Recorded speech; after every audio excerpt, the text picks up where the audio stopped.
So ಎಲ್ಲರಿಗೂ ಕನ್ನಡ ರಾಜ್ಯೋತ್ಸವದ ಶುಭಾಶಯಗಳು. ಇಲ್ಲಿ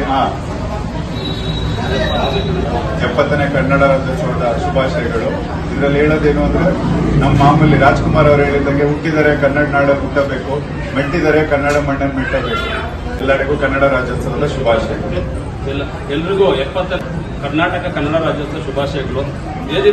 ಇವತ್ತಿನ ವಿಶೇಷತೆ ಏನಪ್ಪಾ ಅಂದ್ರೆ ನಮ್ಮ ರಾಜ್ಯದಲ್ಲಿ, ಕರ್ನಾಟಕ ರಾಜ್ಯದಲ್ಲಿ ಪ್ರತಿ ರಾಜ್ಯಗಳಿಂದ ಬಂದು ಇವತ್ತಿನ ನೆಲೆಸಿ ಎಷ್ಟೋ ದೊಡ್ಡವರಾಗಿರುವಂತಹ ಉದಾಹರಣೆಗಳು ಇವತ್ತು ಬದುಕಂತ ಎಷ್ಟೋ ಉದಾಹರಣೆಗಳಿದ್ದಾವೆ. ಆದ್ರೆ ಇವತ್ತಿನ ದಿನಾನ ಪ್ರತಿಯೊಬ್ಬರು ಈ ಒಂದು ಆಸ್ಪತ್ರೆಯಲ್ಲಿ ನಾವು ಪ್ರತಿ ವರ್ಷ ನೋಡಿದಂಗೆ ಎಲ್ಲಾ ನಾಡ ಹಬ್ಬಗಳಾಗ್ಲಿ ರಾಷ್ಟ್ರ ಹಬ್ಬಗಳಾಗ್ಲಿ ಸಿಲಿಕಾನ್ ಸಿಟಿ ಆಸ್ಪತ್ರೆ ಸಂಸ್ಥೆಯಲ್ಲಿ ನಡೆಸ್ತಾರೆ. ಇದೇ ರೀತಿ ಪ್ರತಿಯೊಂದು ಸಂಸ್ಥೆಗಳಲ್ಲಿ ಆಸ್ಪತ್ರೆಗಳಲ್ಲಿ ಇವತ್ತಿನ ದಿನ ನಾವು ದುಡಿತಾ ಇರೋದು ಕನ್ನಡ ನಾಡು ನುಡಿ ಜಲ ಅನ್ನೋದನ್ನ ಇವತ್ತು ನಾವು ತಗೊಂತಾ ಇದೀವಿ. ಅದನ್ನ ಋಣ ನಾವು ತೀರ್ಸಕ್ಕಾಗಲ್ಲ. ಕರ್ನಾಟಕದಲ್ಲಿ ಹುಟ್ಟಿರೋದೇ ನಾವು ಅದೃಷ್ಟ.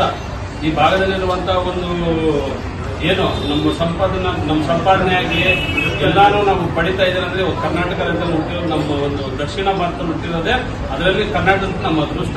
ಮುಂದಿನ ದಿನಗಳಲ್ಲಿ ಏನು ಕನ್ನಡ ರಾಜ್ಯೋತ್ಸವವನ್ನು ಕಡ್ಡಾಯವಾಗಿ ನವೆಂಬರ್ 1ನೇ ತಾರೀಕಿನಂದು ಎಲ್ಲಾ ಕಡೆನೂ ವಿಜೃಂಭಣೆ ಮಾಡೋ ತರ ಸರ್ಕಾರನ ಆದೇಶಿಸಲಿ ಅಂತ ಸಿಲಿಕಾನ್ ಸಿಟಿ ಆಸ್ಪತ್ರೆ ಸಂಸ್ಥೆ ಏನಿದೆಯೋ, ಯಾವುದೇ ಪೇಷಂಟ್ ಬರಲಿ ಏನೇ ಆಗಲಿ ಇವತ್ತಿನ ಇಲ್ಲಿ ನಾವಿಲ್ಲ ಅನ್ಕೊಂಡು ಬರೋ ಪೇಷಂಟ್ಗಳೆಲ್ಲೋ ಎಷ್ಟೋ ಜನ ಇರ್ತಾರೆ. ಆದ್ರೆ ಸಂತೋಷದಿಂದ ಹೊರಗಡೆ ಇರೋದು ಎಷ್ಟೋ ಪೇಷಂಟ್ಗಳು ಜಾಸ್ತಿನೇ ಇದ್ದಾರೆ.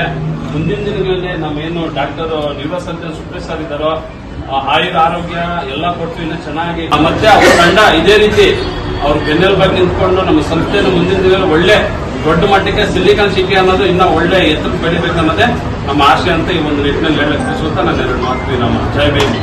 ಕರ್ನಾಟಕ ಮಾತೆಗೆ, ಕರ್ನಾಟಕ ಮಾತೆಗೆ, ಕರ್ನಾಟಕ